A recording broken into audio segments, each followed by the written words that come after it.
Good morning, everyone. This is Miss Tejido, and now we are going to be talking about Unit 2 and Unit 3 of our lessons. So, these lessons will be entitled Changes in Technology, Highlight Changes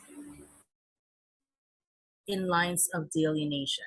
Okay, so um, in the previous discussion, we were able to identify what communication is about, and we were able to scrutinize the different kinds, types of communication, the process of communication, and more. Now, as we move along to the development of communication over time, we come into contact with the concept of globalization. So, while globalization or communication between nations and the likes would be considered as an old concept, meaning it is not something that had existed just 5 or 10 years ago, it has existed for a while. With the onset of technology, globalization is impacting the ways we communicate and learn in fascinating ways. So, globalization inevitably made the world smaller, more accessible than it was decades ago. So it has made the world more accessible, as I've mentioned, and the rise in the use of, for example, the internet had played a very big role into the development of communication. So we can see this, for example, in the uh, rise of the internet engines, ebooks, online courses, and even virtual education, the ones that we are conducting right now. So, globalization created a space for ideas to transcend borders and also of the social strata. So, in this unit, this attempts to help you, the students, understand the cultural and global issues that affect the modern communication while mastering the different modes of communication that we use in uh, the present.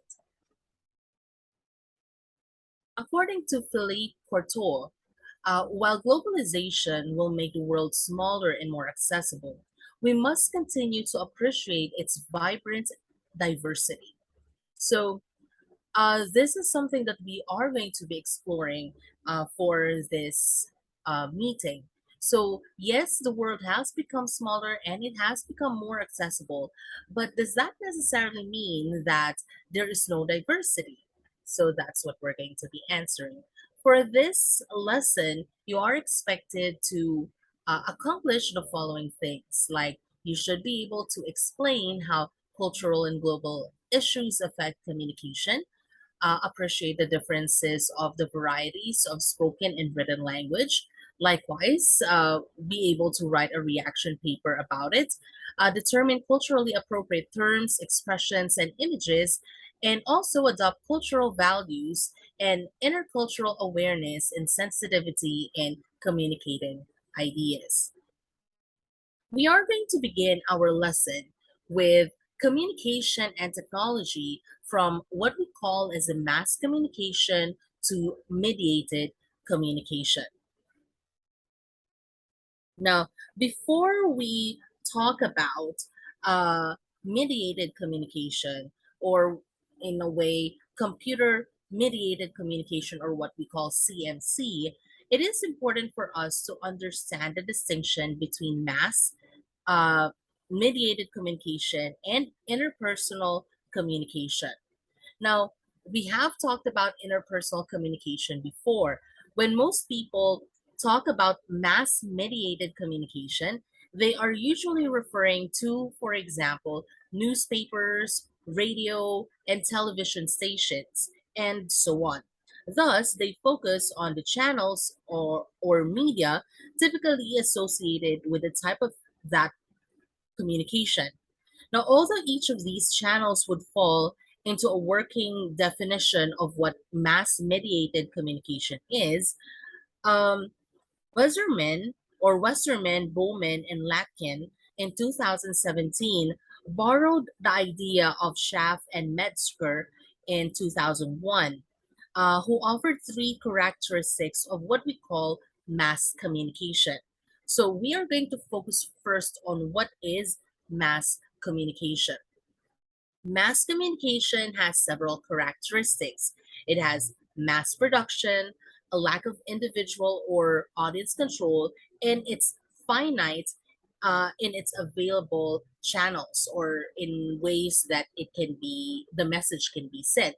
So these three um, characteristics of mass communication are very important for us to remember so that we can actually um, differentiated from what we call mediated communication. Now, what does this mean?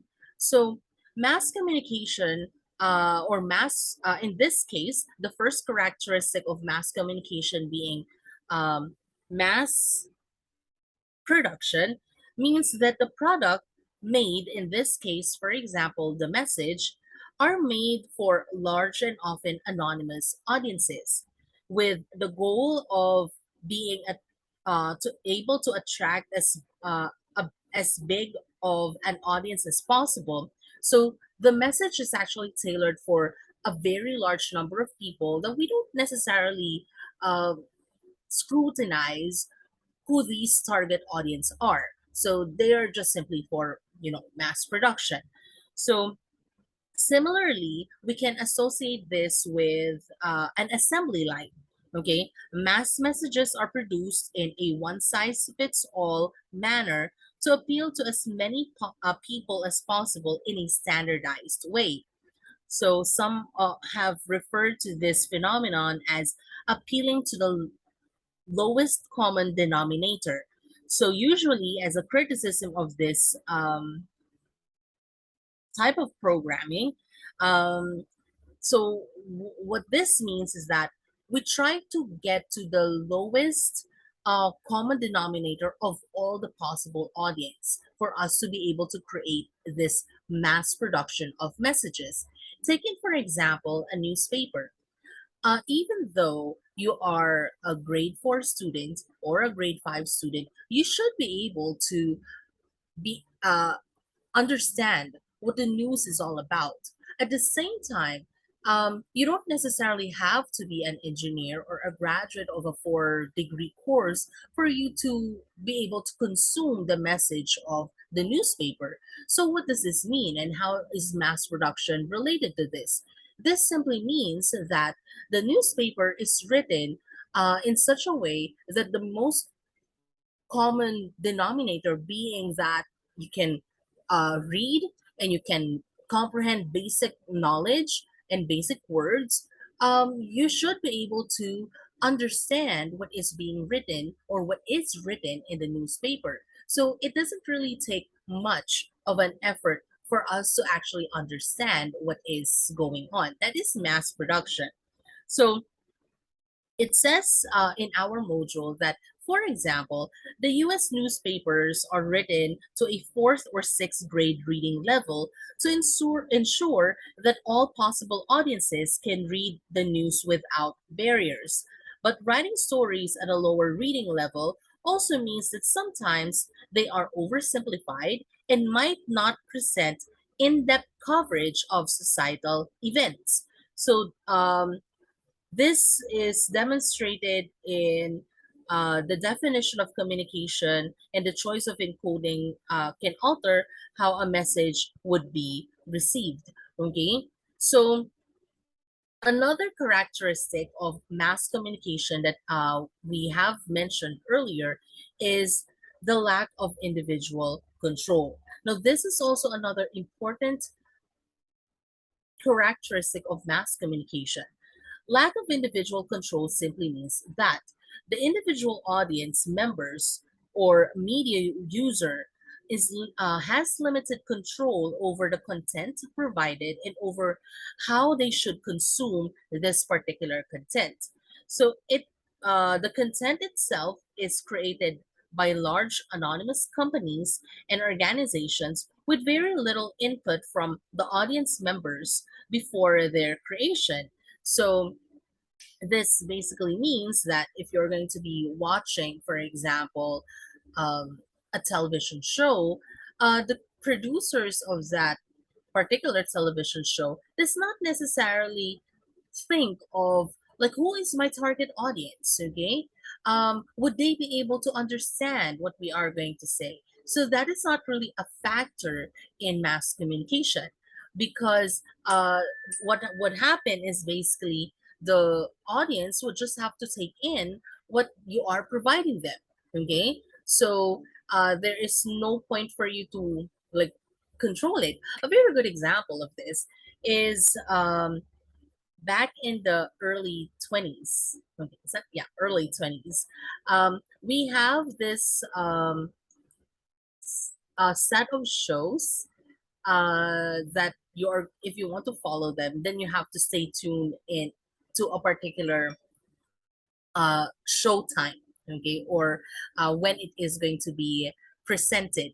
Okay, so you don't have any control with that. Okay, so if you're going to go back to our module on page 50, you're going to find there an illustration of the schedule of the afternoon, the morning to afternoon shows of ABS-CBN. Okay, so what does this mean, and how does this relate to the lack of audience control?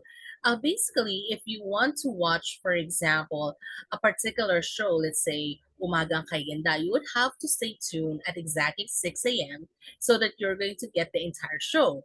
If not, then you're not going to be able to repeat it, because there's no way for you to repeat the 6 a.m. show, Umagang Kay Ganda. Likewise, if you want to watch, for example, an anime show, you would have to stay tuned to that particular time, because you won't have access to another way of watching those anime during that time. Let's say you wanted to watch the very popular back then Ghost Fighters. It is scheduled by GMA 7 at Monday to Friday at 4:30 p.m. Now, if you have school and your school ends at 5 p.m., it's impossible for you to watch the show. So that means you cannot watch the entirety of the show. And that is what we call the lack of audience control. Now, mass communication is communication from a singular and impersonal source to a large and anonymous audience. So it is also the third characteristic, it is also finite in its available channels. So in crafting messages for the mass communication, Westerman, Bowman, and Lacknan in 2017, they stated that there are only a few channels that are able to reach large audiences. Among these are highway billboards, major metropolitan newspapers, and radio and television signals are most easily accessible by large population. Furthermore, mass communication works with limited bandwidth. So bandwidth is the amount of capacity a channel has to carry a signal or information. So in this case, what this is trying to tell us is that if you have a limited number of channels for you to spread your message, then basically consumers would just have to accept what is being given to them. Okay, in what particular way? So if you want to get news, there are only few ways for you to get news. You have to watch the television, listen to the radio, or read the newspaper, and that is it. If a smaller company has, of course, smaller resources, they might have a limited way of giving out the information to the larger audience, because they have finite sources available to them. Okay, now that is mass communication. Okay, now of course we have made changes from then. Okay, so um, Schaff and Metzger in 2001 pointed out that new communication technology or technologies decrease the importance of these three characteristics of mass communication, which would lead us to mediated communication. So, again, these characteristics are that it is a mass production, it has limited individual control or audience control, and it has finite available channels. Now, with the development of technology due to globalization, um, we now have a decrease of interest or a decrease of importance of these three characteristics of mass communication. So now we transition to mediated, that focuses attention on the idea that while communication via technology is still mediated, in a sense, it is no longer necessarily mass communication.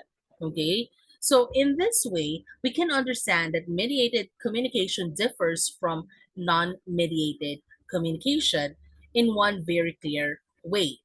So, that being, it requires technology for a message to get from the source to the receiver, which is the mediated, and the others does not need mediated communication. Okay, so basically, what this is trying to say is that now, even though mass communication is a little bit mediated, okay, but with the introduction of technology, it became freer.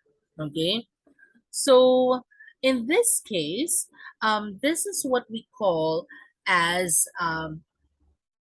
we have the concepts of narrowcasting, the demassifying of communication through media technology. Okay, according to Westerman, Bowman, and Lackland, in 2017, media technology media technology have a long history of demassifying communication.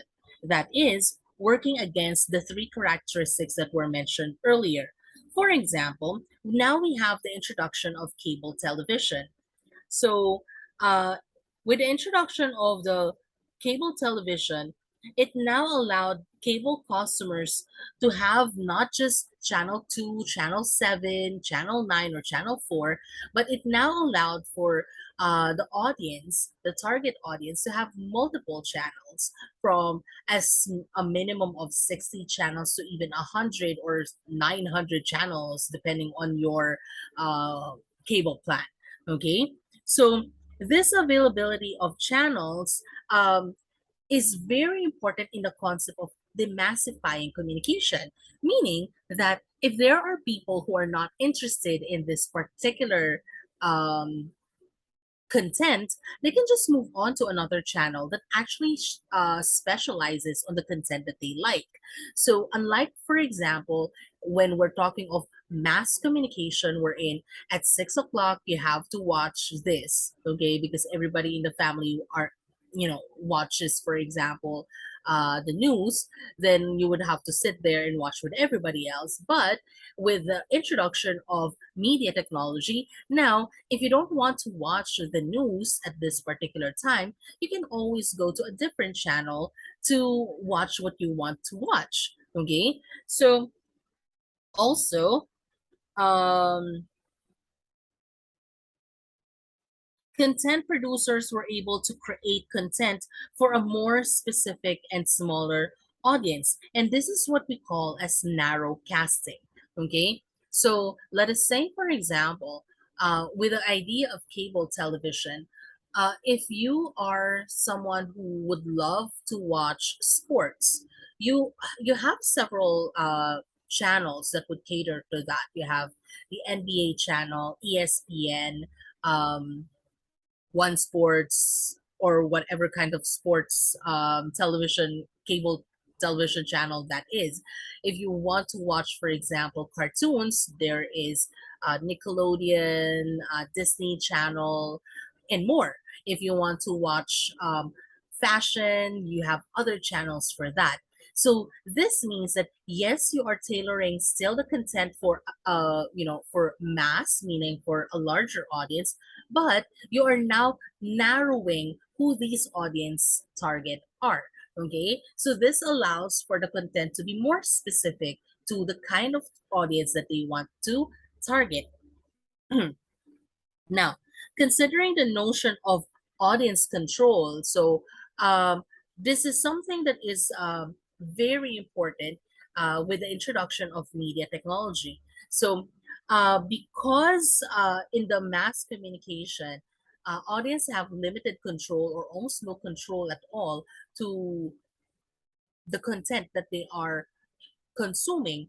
With the introduction of media technology, we can now look at the advent of what we call the VCR as an invention that shifted, this concept. Okay, so by recording television and storing it on, storing it to watch later, several decades back, this is very, very popular. Okay, people will just use VCR, VHS. They're going to record the show because they couldn't watch it on the specific time. So by doing so, they actually gain control because they can watch it at any given time that they actually want.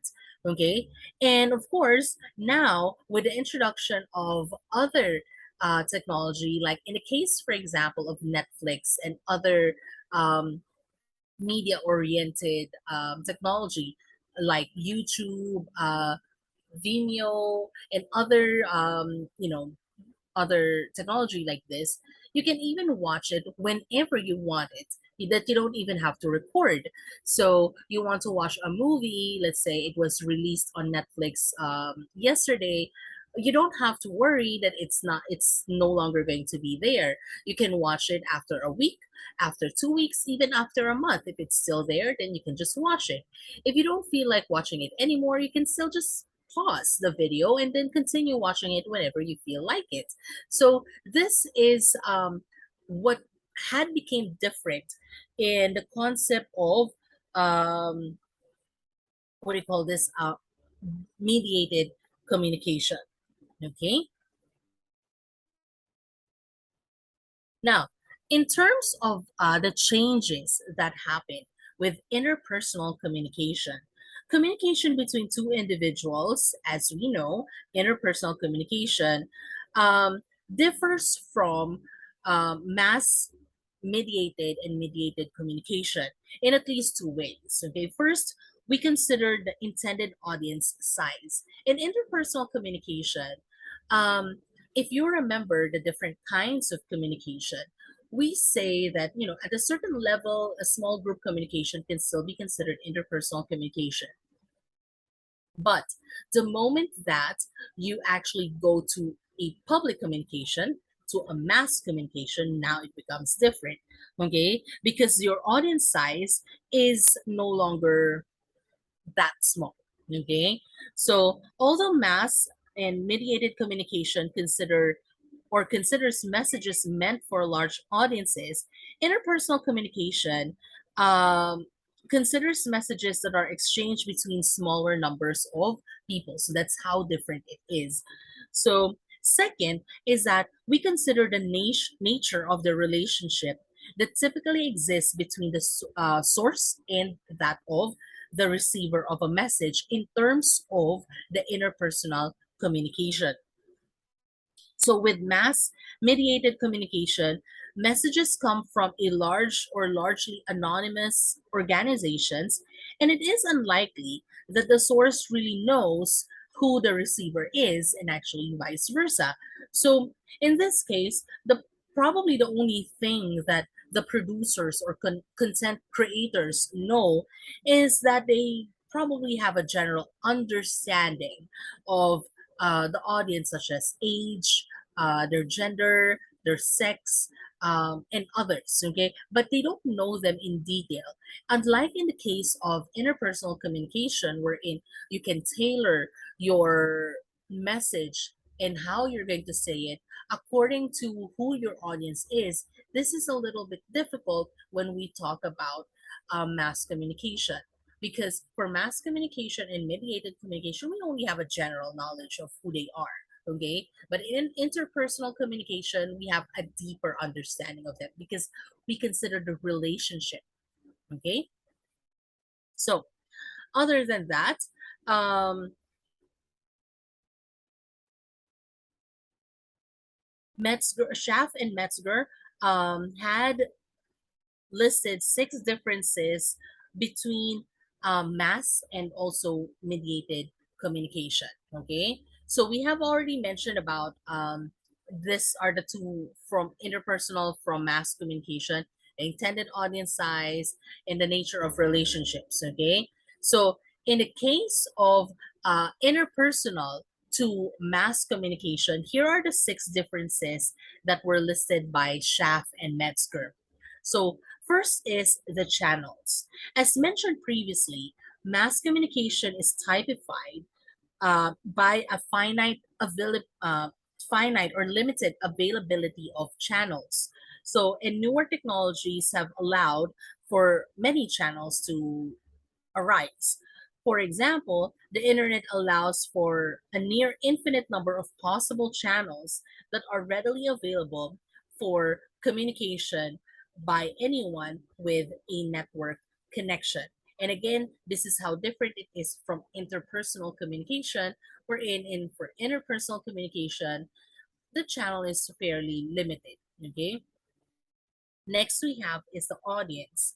So audience, under the notion of mass media, is often considered as one largely anonymous group of people.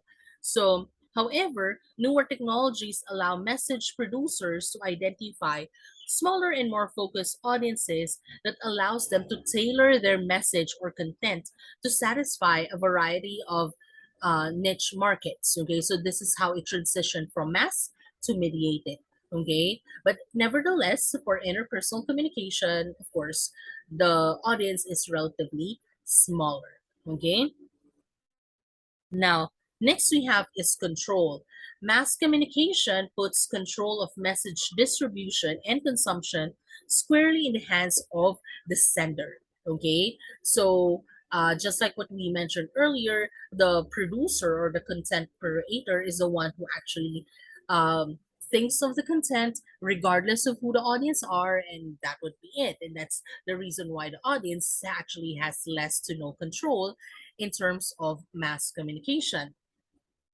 Now, of course, with the introduction, now going to mediated communication, with the introduction of technology, we now can tailor um, messages for a particular group of people. You know, we demassify the concept of mass communication. Now, in terms of interpersonal communication versus mass communication, control, of course, is difficult or not different. Okay, so the sender plus the receiver has control with the message that is being produced in the process of communication. Next we have is transmission. Okay. Now mass communication messages are often transmitted in a very regimented and practical or particular way. So messages go from source to receiver or receivers only in a one-way flow of communication. So yeah, okay. Think of this like newspaper.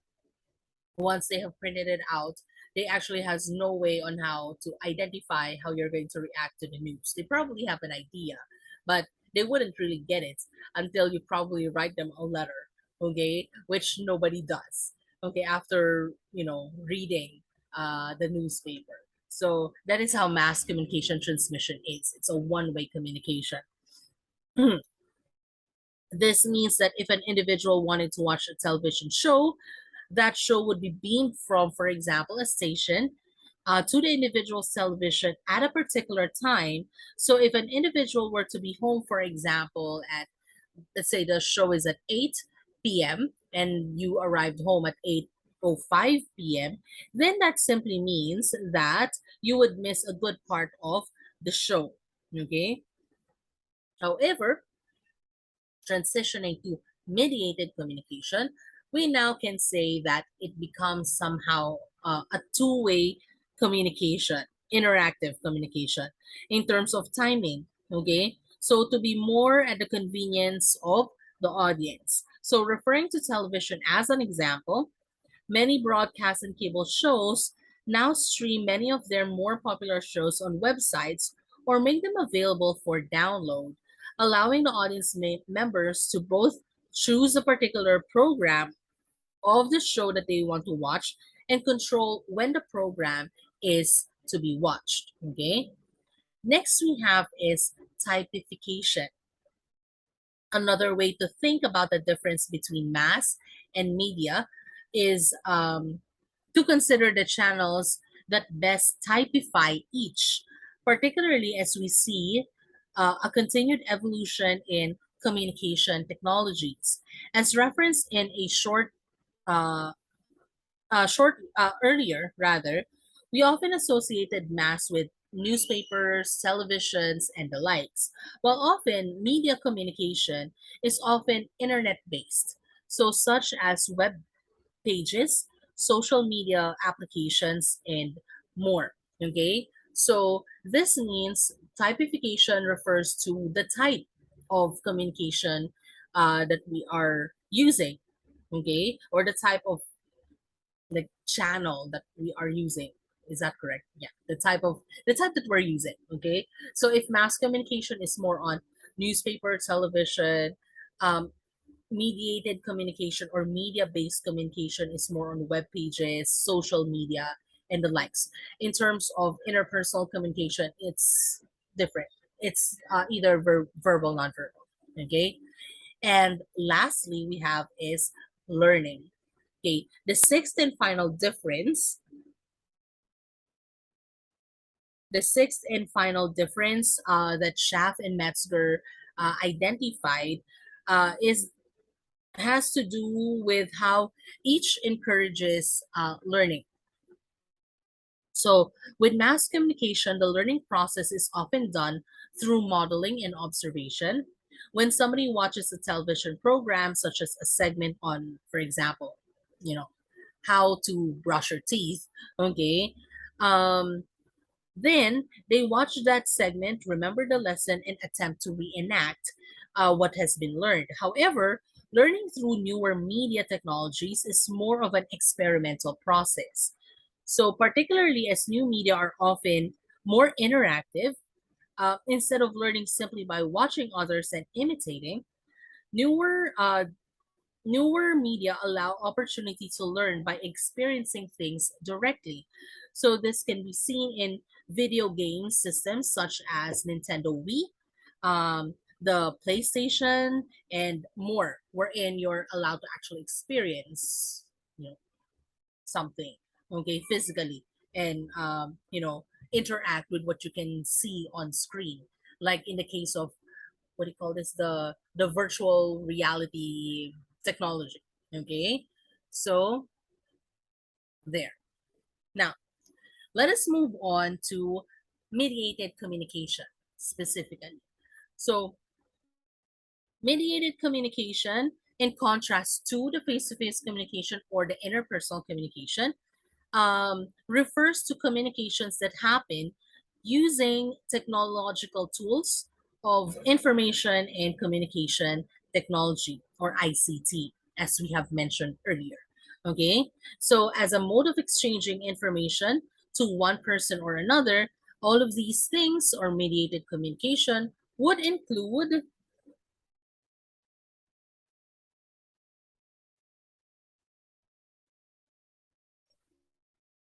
okay, they would include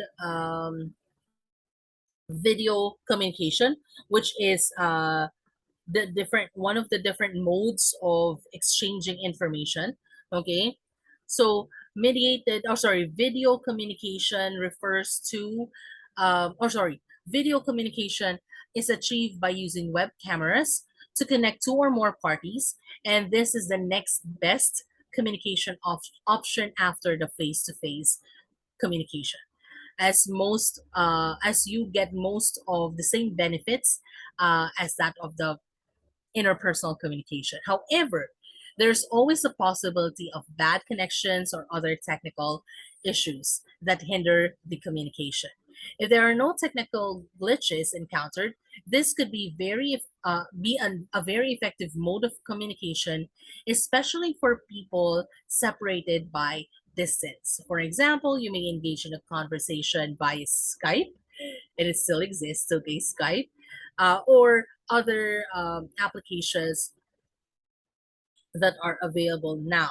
So, what is important to note for this mode of information exchange is that this is a convenient communication mode for people who want to reach out to each other despite distance. Another mode of information exchange or communication is audio communication. It is a voice only form of communication, such as conversations via telephone and other things like that. Okay, so this is a good instant communication tool if you catch a person if you want to talk to the person instead of getting an answering machine or a voicemail. So, but the difference of this between the previous one is that it does not give you the benefit of seeing the other person while you're talking. So it's just audio. So it is also more difficult to include more than two parties unless we are doing a conference. But normally, we could be able to do that for let's say, what do you call this, a video communication. Okay, normally for audio communications, just one-on-one. Now, an obvious downside of this mode is not being able to see the body language or cues of the person you're talking to.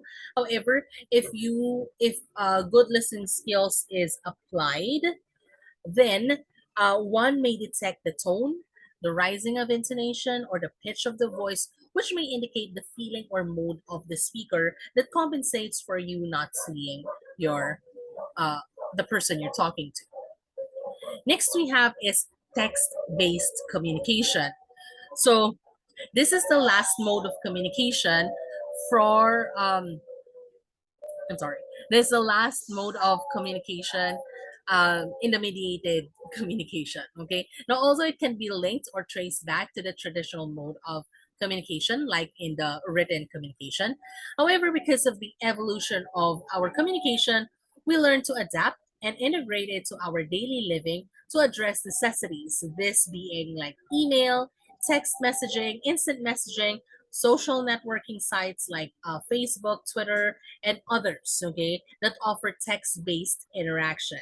Now, text-based communication or text communication includes internet communication such as email, instant messaging, forums, text messaging, and even printed papers. So text communication does not have the benefit of the audio and the video, but it is much easier to distribute information to a larger group of people and even save records of that communication.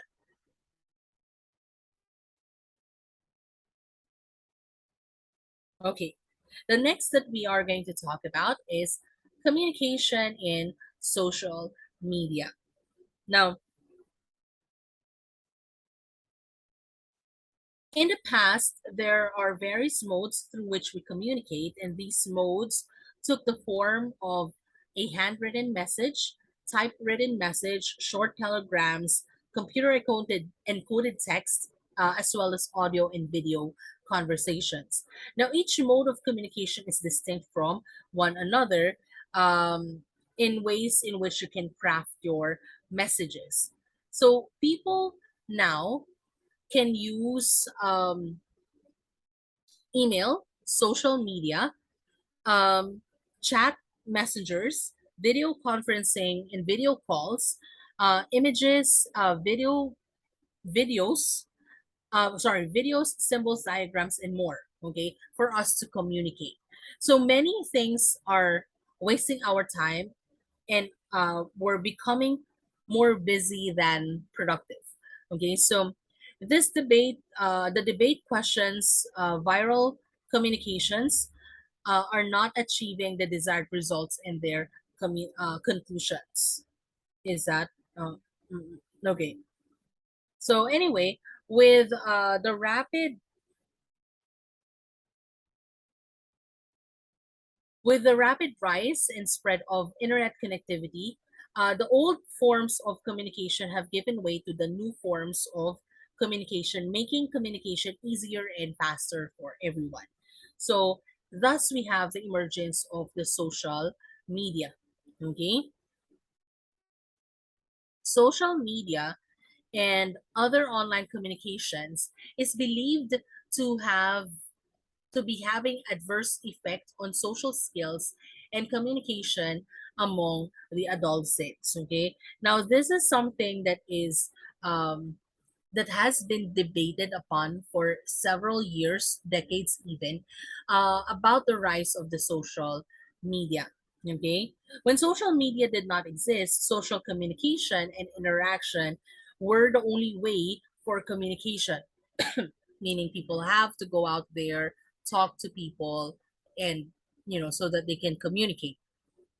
In the era of technology, social media interaction now dominates both online and offline conversations. In a society where interacting and oversharing is the norm, you are probably more likely to speak to friends and family through electronic devices instead of actually talking to them face to face. Now, this has been what do you call this? This has been an issue, okay, that people have. So, in a case, for example, of this one, being able to reach customers, coworkers, and vendors quickly helps improve the efficiency of any business operation. Mobile technology makes it easier to get or to keep contact information in mobile devices, and you can reach out with questions or updates from anywhere, anytime. Now, for example, a manager in the field trying to determine why an order hasn't arrived can quickly contact his office, supplier, and delivery courier within a few minutes from the offsite location. So, all in all, technically, we couldn't really consider that the introduction of mobile technology in this case is a bad thing. Okay, but if we are going to go back here, the concept of social media, if you have watched and listened to the speech of Shirley Turkle, Shirley Turkle, okay, you would be able to get an idea of what the problem was, okay, about social media. Now, in continuation, okay, technology has reduced the amount of face to face interaction or the number of actual telephone conversations that people have. It is much easier to send a quick text rather than to engage in a phone call that would actually last for a few minutes to even hours. Now, although this efficiency is certainly a benefit, there is a value to the chit chat that is somehow becoming lost as mobile technology or technology has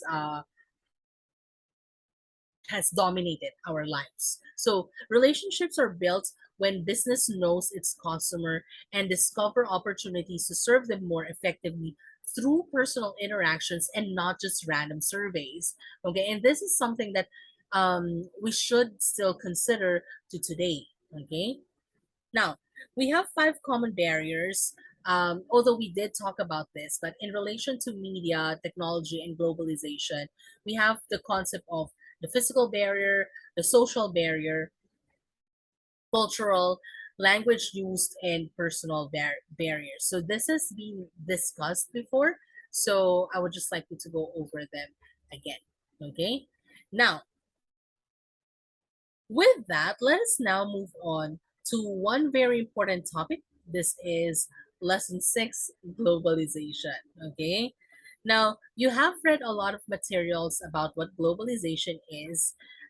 So I'm just going to briefly talk about what this is and how it has affected communication now. Now, um, this is a report, okay, from World Youth in 2005. Okay, so I would like you to go over this material on your own.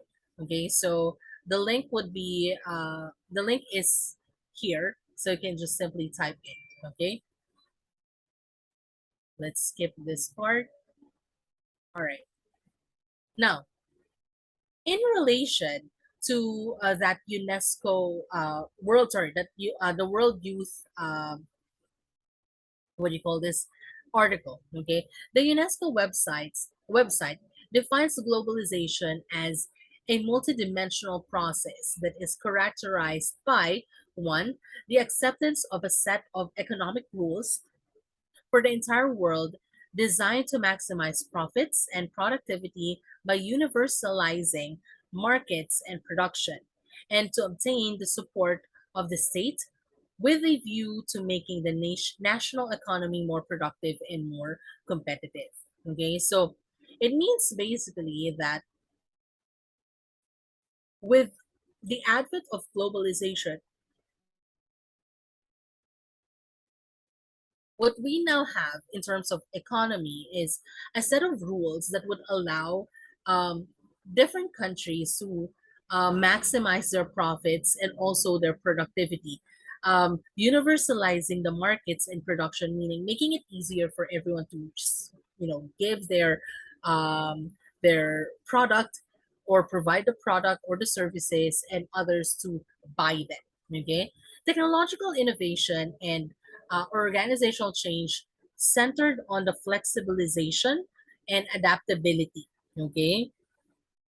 Also, the expansion of specific forms of social organization based on information as the main source of productivity and power. Next is the reduction of welfare state, privatization of social services, de facto transfer to transnational organizations, and the dissemination of common cultural values, okay? But also the reemergence of nationalism, cultural conflict, and social movements, okay?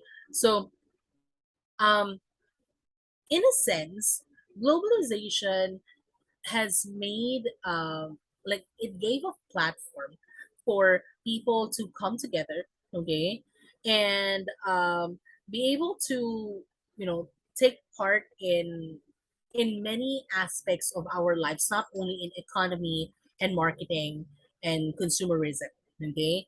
So basically you disseminate idea, you disseminate culture, you consume culture, okay, and that is done uh, through globalization or because of globalization. Now it has been a buzz, or the concept of globalization has been a buzzword in the academe, business, and political circles for decades. Again, as I've mentioned at the beginning, globalization is not really a new term.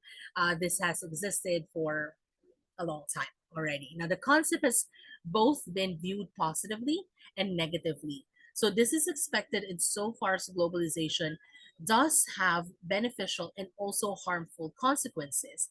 However, whether we like it or not, globalization is definitely here to stay and probably is going to be staying for a long time until a new social change occurs. Okay. Now, most countries are in the term related to globalization interconnected, and they form part of a single interdependent global economy. And the best way to adapt to it is to anticipate and prepare for its foreseeable and unforeseeable consequences. Okay, now I will be leaving out this particular exercise for you to finish. Okay, uh, and let's move on. Okay. Also, likewise, exercise too. Now, as we have mentioned earlier, globalization is a process of interaction and integration among the people, companies, and governments of different nations, a process driven by international trade and investment and aided by information technology. This process has effects on not just economy, but also on the environment, on culture, on political systems, economic development, prosperity, and also the human physical well being in societies around the world. Now, Robertson defined globalization as the compression of the world and the intensification of consciousness of the world as a whole. Before globalization, we actually have the idea that we are here alone. We probably have an idea that there are other countries out there, but we don't really care. Okay, but because of globalization, we open our gates and our minds, our borders, even to the ideas that comes from other countries. Okay, and this allowed for us to have this consciousness of the world as a whole. As a process of international integration arising from the interchange of worldviews, products, ideas, and other aspects of culture, globalization is now referred to the process that increases worldwide exchanges of natural and cultural resources. Definitely, we can say that globalization is a complex process. It's not really that easy. Um, taking, for example, other people or other countries meddling in the affairs of another nation. Okay, this is very common misconception of people that so long as you have your own worldview or world concept on how things should be and how things ought to be, that you have basically a right to meddle in the affairs of others. That's not necessarily the case. Okay, because you have to consider that yes, we might have this universal idea of how things should work, but it does not necessarily mean that we have the same ideas, and that if your idea you think is correct, that everybody should follow it. Okay, and likewise, it's not also easy wherein, let's say you are part of, let's say, the UN, and then you suddenly say, oh, I don't like this policy, and then that's it. Okay, it's not really that, because there are other economic, political, and cultural aspects that you have to consider. Okay, that is why globalization is complex. So moreover, um according to Kenchi Oma, okay, okay, in his work The Borderless World, okay, there is such thing as a borderless world in relation to globalization. Now, this not only refers to the tendency of traditional political border based on national and state boundaries to become permeable. It also simply implies that the division between people previously separated by time and space have become less significant and are sometimes entirely irrelevant, meaning it's not really necessary because, you know, we can get over those things because we can understand each other better. Now, it also describes the process by which regional economies, societies, and cultures have become integrated through a global network of political ideas through communication, transportation, and trade. Taking, for example, how the Filipinos back in the time of, although technically it's not globalization yet, but early globalization, wherein the Filipinos were enlightened of the visions and ideals of the West because of the opening of the Suez Canal. Okay, because of that, the ideas of the West came to the Philippines unhampered, and people started thinking differently. Okay, now we come to understand each other better because this borders become less significant. Okay, globalization, as we have repeatedly said, it's an international integration process of. Okay, now simply, we can say globalization generate interdependence of economic and cultural activities, which is a good thing and may also be a bad thing as well. Now, what does this mean? When we say globalization generate interdependence of economic and cultural activities, in terms of economic activities, this means that we come to rely to a certain group, for example, for the things that we actually don't have or things that we lack.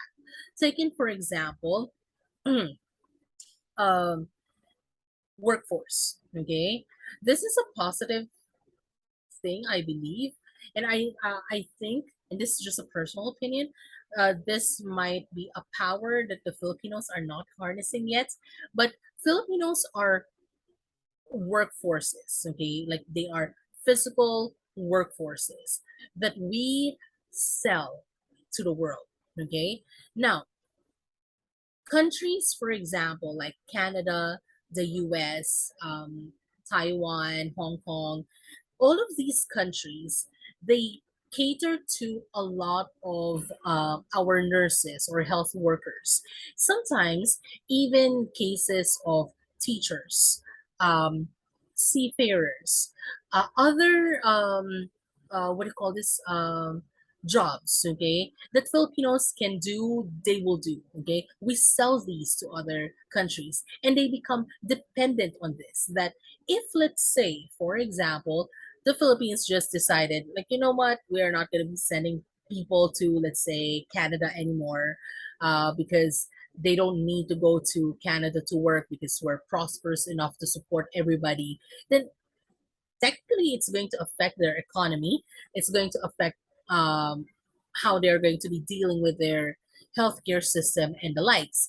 At the other side, okay, it's also a way of interdependence in cultural activities. So we become more knowledgeable in about other cultures, and we become more tolerant because the ideas that we don't know before, we come to understand. We probably don't accept all of them, but we come to be tolerant of how they view things that are different to ours. Now, we now move on to globalization versus local culture. Okay. Now, globalization threatened the viability of locally made products and the people who produce them. Okay. And this is in relation to economy, obviously. So, for example, the availability of foreign foods in a market, often at a cheaper price, can displace local farmers who have traditionally earned a living by working their small plots of family-owned land and selling their goods locally. So um, this is one of the problems that we have with globalization versus the local culture. Uh, Again, we're talking here about foreign food. Let us take in, for example, the issue that we have on sugar and other what do you call this, agricultural products. The more that we import, the more that the local farmers are going to have difficulty selling their product, because the local that is, if we are importing sugar from, of course, other countries and then selling them at a very low price, that's going to be a problem, okay. But if what we're going to be doing is to just stabilize the economy, and let's say we're going to be importing so that we have enough supply, but then we're going to be selling this at a certain price that is not too cheap so that the farmers can still sell their own product, then that would be fine. So this is one of the problems that we have with globalization, because the more that you import products, the more that the local people are going to suffer. However, does that mean that we're not supposed to import? No. Okay, importation is good because going back to the idea, globalization is interdependence. Okay, we depend on these imported products because there is a lack in what we have. Like in the case, for example, of agriculture, there is what we call the season of harvest of particular plants, vegetables, or whatnot. Okay. Now there is a season that we don't harvest. Okay. So in cases like this, let's say, for example, I'm not familiar with the seasons of harvest. Let's say we harvest a certain amount of this grains for, let's say, until, let's say, for example, until June. Okay. And the supply would last for until December. But because July, August, September, going to December is already the rainy season, it's less that we are going to have productions of greens. Therefore, um, we would have to wait until the next planting season so that we can have um, the production that we need. In these cases, what would happen if the production that was provided by until June is not enough to last to December? Okay, so the government will now have to import to support that lack of what do you call this? That lack of agricultural material. Okay, so this is also a political move to help another country to sell their products, so that we can also sell our products to them. Okay, so that is why we are not really supposed to see importation as something that is bad. It is actually good when it's done correctly. Okay, plus when there are people who are not hoarding materials to artificially increase the prices of goods when it's not even what do you call this when there is not none what was that when there is no lack of materials. Okay, now moving on. Globalization increases international trade in cultural products, also not just agriculture, cultural products such as, for example, movies, music, publications. So the expansion of trade in these cultural products also increase the exposure of all societies to foreign culture, which is a good thing because we cannot stay in our small nation forever. We would have to learn more about what it is out there because globalization tells us that we have to go out. Okay, meaning that we have to interact with foreign people, we have to interact with foreign companies, and so forth. Okay, so um, now this exposure to foreign culture are good, but they also bring about changes to local cultures, values, and tradition, which can also be a little bit problematic. Like in the case, for example, of Filipinos, we are very cordial, respectful, but with the influence of foreign culture, sometimes we do away with these. The younger people actually are no longer uh, as respecting, for example, as we expect them to be. Okay, because they are carrying culture from another country that they are not supposed to do. Okay, now in relation to this, I would like to present to you the influence of the U.S. corporation to the local mores. Okay, one of the principal concerns about the new globalization of culture is that um, it is supposedly taking the place. Sorry, is that correct? That is supposedly taking place is that it not only leads to the sorry, homogenization of world culture, but that it also largely represents the Americanization of world culture. Okay. Now, is this a bad thing? The concept of homogeneity. Um, mm, let us just say that there are certain circumstances that we don't necessarily need to be homogeneous in thinking and in practice. Okay, like for example, the West is completely different from the East. The way we think is completely different from the Western people. um Much like how men and women are different. Men are from Mars, women are from Venus, so they say. Okay, but the idea is that we have to respect the culture of one nation. Okay, and not force them to actually follow what is the Americanized way of living. Okay, because that's not how people are. Okay, taken for example, the Japanese. The Japanese culture is known for it to be welcoming in a sense of the Western culture. But I would like to stress that this is after the seclusion order several decades back. Okay, wherein the Japanese people actually don't like, you know, the West to enter Japan, or the Western ideals to enter Japan. But after that, they become a little bit more welcoming and tolerant to the foreign culture, and I would like to say tolerant, and that's very important. Okay, but what is different from the Japanese culture is that the Japanese actually have the tendency of making something that is Americanized to something more Japanese version. Okay. So, but anyway, that is the idea of homogeneity, like having everything the same. Okay. Same ideals, same everything. Okay. So, and that's a big problem. Now, in relation to this concept, we have the concept by George Ritzer, sorry, the McDonaldization. Okay, in his book McDonaldization of Society, Ritzger states that the principles of the fast food restaurant are coming to dominate more and more sectors of the American society, as well as the rest of the world. Statistics show that within the last 50 years, McDonald's has expanded to over 31,000 restaurants worldwide.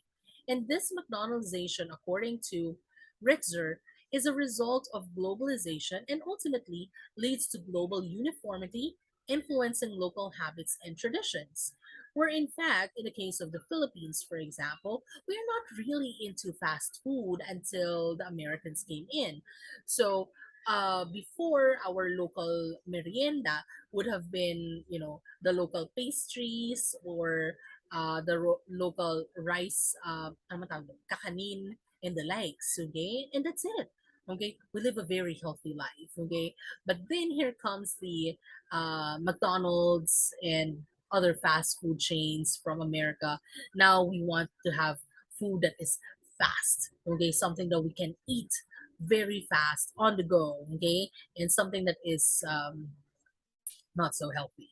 All right. So here is the data. For example, this is with regards to Starbucks. Okay, how Starbucks is or how many stores they have globally, and this is in 2021.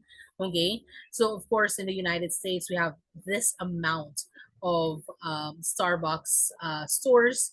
In the Philippines we have about 396, probably bigger now. Okay, so this just goes to show that the local culture of drinking coffee has been spread worldwide. Okay, where in fact not all of these people normally drinks coffee every day. Okay, now it is not just food, but also in films. The concern of that globalization leads to the dominance of US customs and values are also present with regards to film and entertainment industry more broadly.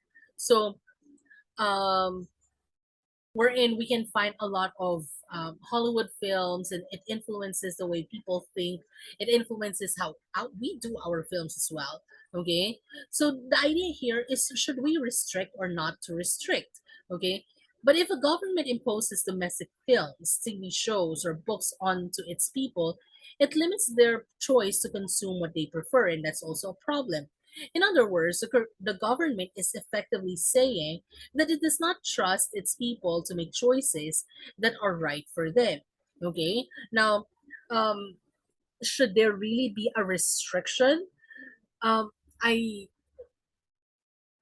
personally, I wouldn't necessarily say that there should be a restriction.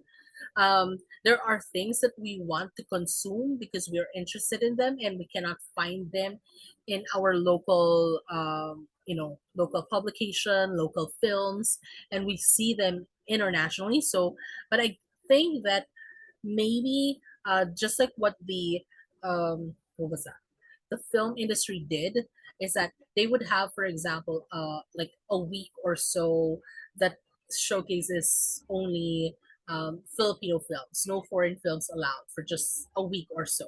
Okay, so that people will really go back to the cinema and really watch films by Filipino directors and actors. Okay, something like that maybe. Now, let us move on to cultural globalization.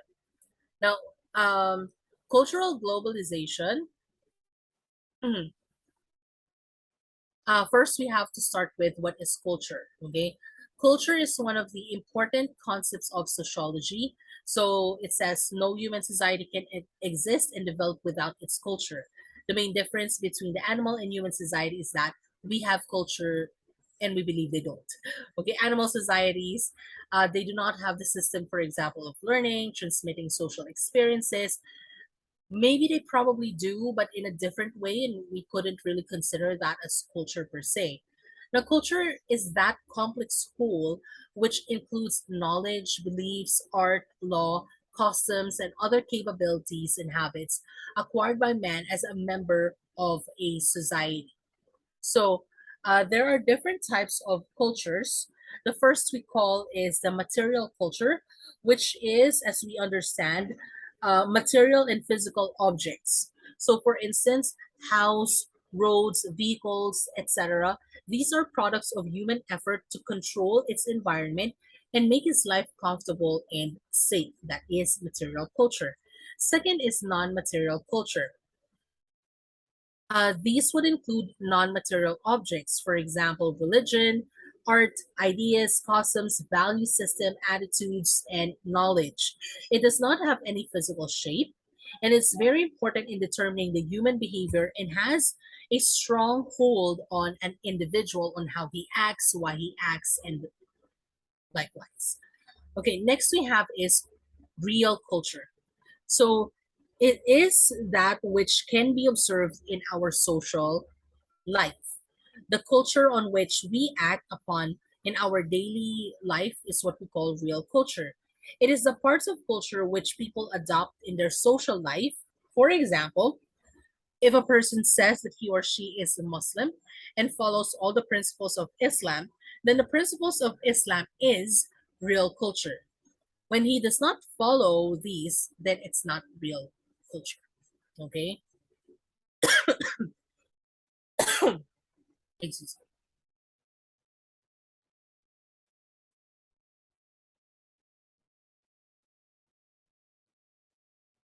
Next, we have is ideal culture.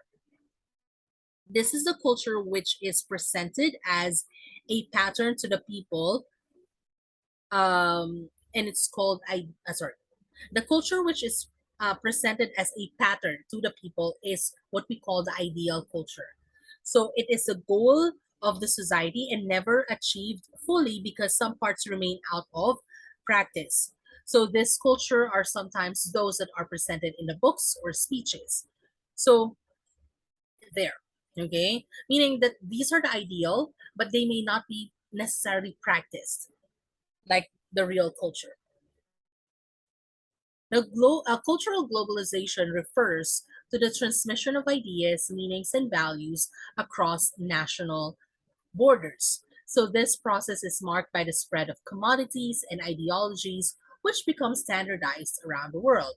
So it is also the rapid movement of ideas, attitudes, and values across national borders. Likewise, cultural globalization refers to interpenetration of culture, which consequently means nations adopt principles, beliefs, and customs, not costumes, customs of other nations, losing their unique culture to losing their unique culture to a unique globalized supra culture. Okay, meaning that um, interpenetration of culture means that we are adopting the culture of somebody else and losing our own in the process. Okay, so or completely change really our own culture.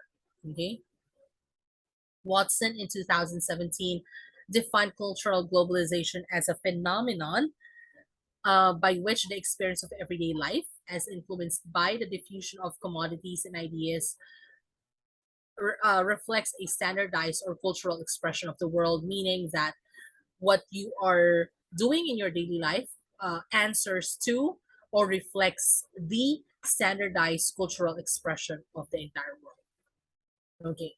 And then we have popular culture. Okay. Now,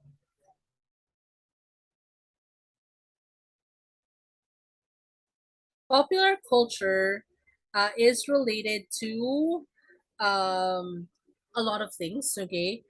What I have here is okay. For popular culture, um, we have here the concept of celebrity activism, TV shows, fashion styles, and the like. Culture of luxury. I will be giving you like links to read more about these things, and of course, another is culture of beauty. Okay, how beauty from different parts of the world have changed the culture of what beauty is. All right, so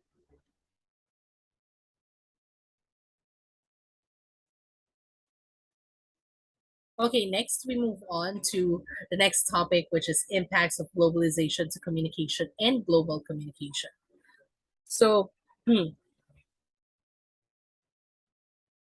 an article entitled "The Impact of Globalization on Communication Skills Development," okay, David Ingram said that communication skills development has always been an important factor in success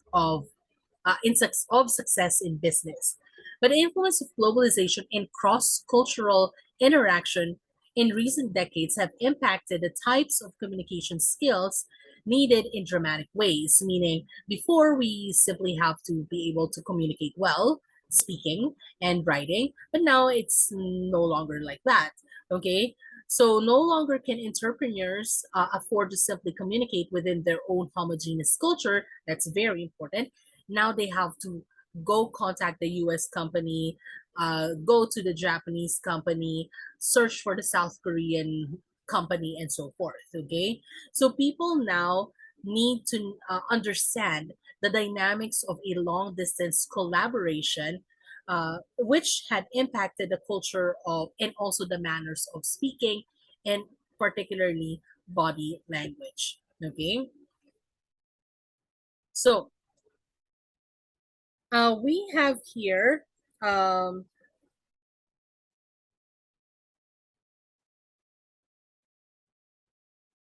we have here some of the ideas related to this development of the dynamics of speaking and body language that was introduced because of globalization. First, we have is virtual interaction. Globalization has introduced the verbal communication and also collaboration as a major part of workplace dynamics. Before, you can just simply work by yourself and a few of you and then your boss. Okay. Modern entrepreneurs need to understand the strengths and limitations of the different communication media and how to use each medium to maximum effect. Okay. For example, instead of just the snail mail, because you're communicating from the Philippines to America, then you would have to be able to use the email, virtual conferences, know the ethics of using them, and the likes. Okay. Next we have is cultural awareness in speech. The need for cultural awareness is a major impact of globalization on the required skill set of effective communicators, resulting in the evolution of communication skills development programs. So this means that now we're no longer just going to talk about you have to speak English correctly, but you have to be able to communicate uh, using your very own English, which we have previously talked about the Philippine English, to the other Englishes around the world for you to be able to be understood. Okay, so we're not just talking about pronunciation; we're talking about the cultural differences, how it affects vocabulary, colloquial expressions that are present in the Philippines and not in other countries, and so forth. Okay. Next we have is, oh, sorry. As an example, for let's say, for example, in United Kingdom, greetings, we say hello, goodbye, we can say see you later. Okay. Um, so it says here, do not expect plenty of small talk for the United Kingdom. It's normal to go off on tangents rather than sticking to a strict agenda. Okay. Don't, it says here, don't grab a bite when having an informal chat. It's considered extremely rude to eat while you're on the telephone. Okay. So for Italy, for example, Um, do get to the point quickly. Don't be surprised if you're reminded to speed up if you're prone to rambling. Also, don't leave a voicemail that lasts longer than 30 seconds. So these are cultural differences that we have, okay, that we have to be familiar of. This is for Mexico, for example. Don't be persistent, okay? It's normal to try to call multiple times before giving up. If you give up too easily, it may seem like you weren't interested to begin with, okay? Or, for example, don't try to establish a business deal over the phone, okay? Most Mexicans prefer to enter new ventures with a face to face meeting. For China, do accept a call even if you're not totally prepared for it.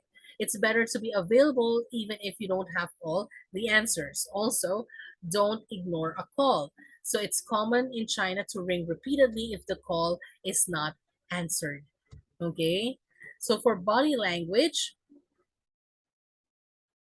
awareness of cultural body language can be as important as the nuances of speech as well. So that is why in schools, students are taught to understand acceptable speaking distances, for example, uh, the personal space, the social space, and so forth. Conflicting styles, eye contact, gestures, postures, all of these things that you have to know, especially if we're talking of different culture. Okay. So next we have is time differences. In the advent of global collaboration, which introduced to us, well, collaboration, another dynamic communication skill that is needed is the concept of the time zones. Okay. So we have to be conscious enough of who we are calling, what time it is that we are calling them, and so forth. Okay. So, and their attitude also with regards to time. So now the impact of globalization to global communication. So the process of globalization has widely increased the availability of information for people across the world. By the use of internet and advanced mobile services, people are able to discuss business plans and proposals uh, you know, online. Okay, so Danif in 2017 has enumerated three major impacts of globalization to global communication. One being availability of information. So the availability of information is a major impact in the process of globalization. Before, information is just limited, scarce, okay, but with the advent of globalization, we are able to utilize or have information available to us. Okay, the World Health Organization in its works focus on cultural dimensions of globalization has expressed the view that with the spread of business delivering internet, satellite, TV, and more, the cost of such information technologies drop. Okay, the decrease prices makes it easier for people across the world to actually make use of the World Wide Web as a resource uh, information for resources. Next we have is business conduct. Globalization has influenced global communication by implementing new techniques for business conduct among workers at international corporations. Long distance travel now is no longer that necessary. It is still, but it's not really that necessary. Meaning that before at the start of globalization, you have a business partner in Korea, you jump to the plane or actually ride a plane and then go to Korea to talk to them. Now, because we have technology, we have the World Wide Web, we can simply do conferencing. Okay, you can even attend lessons um, from, let's say, the US or other parts of the world, and at the comforts of your room.